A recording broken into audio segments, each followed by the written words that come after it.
Hello बच्चों, मैं संजय यादव, आपका केमिस्ट्री फैकल्टी। पिछले वीडियो में हम अभिक्रिया के वेग के निर्धारण के बारे में पढ़ाया था। अभिक्रिया के वेग में अभिकारक को कैसे धनात्मक और ऋणात्मक के रूप में प्रदर्शित करते हैं, लिखते हैं। आज हम बहुत मोस्ट इम्पॉर्टेंट टॉपिक लेकर के आए हैं परीक्षा की दृष्टि से, जिसका नाम है अभिक्रिया की आणविकता। अभिक्रिया की आणविकता। कई बार परीक्षा में अभिक्रिया की आणविकता और अभिक्रिया की कोटि पूछा जा चुका है, अंतर भी पूछा जा चुका है, या ऑब्जेक्टिव प्रश्न दे दिया जाता है और पूछ दिया जाता है कि इसमें कितनी इसमें आणविकता कितनी है या कोटि कितनी है। तो कोटि इसके बाद में पढ़ाएंगे। अभिक्रिया की आणविकता का निर्धारण हम कैसे करते हैं। पहले तो ये जानो कि अभिक्रिया होती कैसे है। यह माना जाता है कि यदि एक एक अणु ले लिया जाए, अभिकारक एक एक अणु है, तो आपस में टक्कर बहुत अच्छी होती है। जितना ही अच्छी टक्कर होगी अभिक्रिया उतना ही उत्पाद नया अच्छा बनेगा। दो दो अणुओं के बीच भी ये टक्कर हो सकती है और अधिकतम 3 के बीच भी टक्कर हो, लेकिन 4 से अधिक नहीं हो सकती। अब तक 4 आणविकता वाले कोई अभिक्रिया प्राप्त नहीं। 3 आणविकता वाले अभिक्रिया प्राप्त हुए, लेकिन वो भी बहुत कम है। तो अभिक्रिया की आणविकता कहते किसे हैं, इसकी क्या परिभाषा है, तो यहाँ पर लिख सकते हैं इसकी परिभाषा। किसी अभिक्रिया में भाग लेने वाले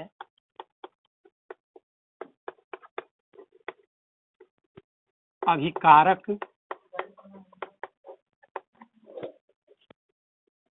के अणुओं की कुल संख्या ही अभिक्रिया की आणविकता कहलाती है।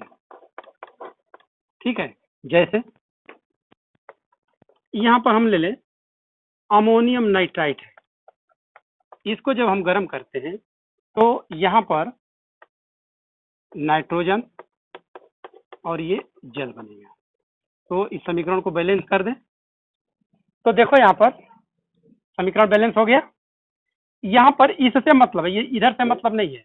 तो यहाँ पर अमोनियम नाइट्रेट के कितने अणु, एक, तो इसकी आणविकता क्या हो गई भाई, एक हो गई।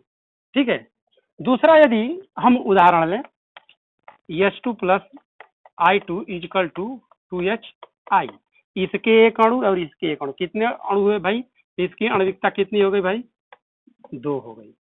इसी तरह बहुत से समीकरण है।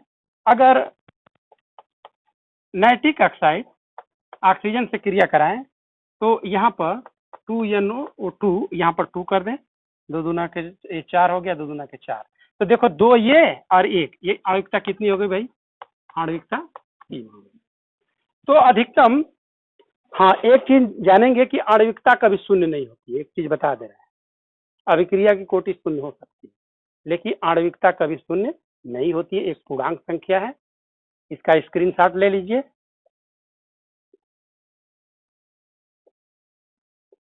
अगला टॉपिक है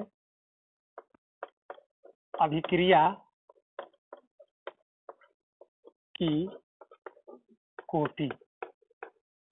ये भी बहुत इंपॉर्टेंट है।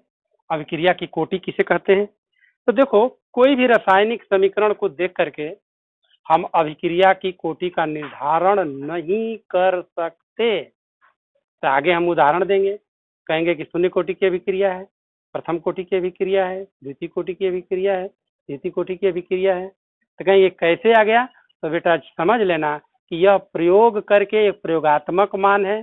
प्रयोग करके उस अभिक्रिया की सांद्रता ज्ञात की गई है और उसके आधार पर अभिक्रिया की कोटि लिखी गई है। ठीक है, तो अभिक्रिया की कोटि कहते किसे हैं?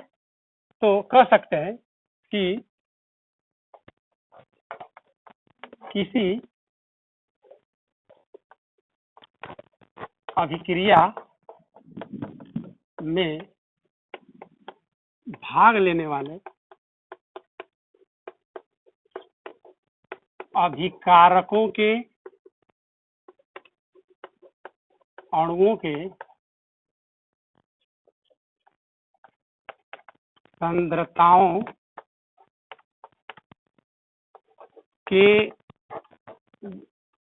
घातांकों के योग को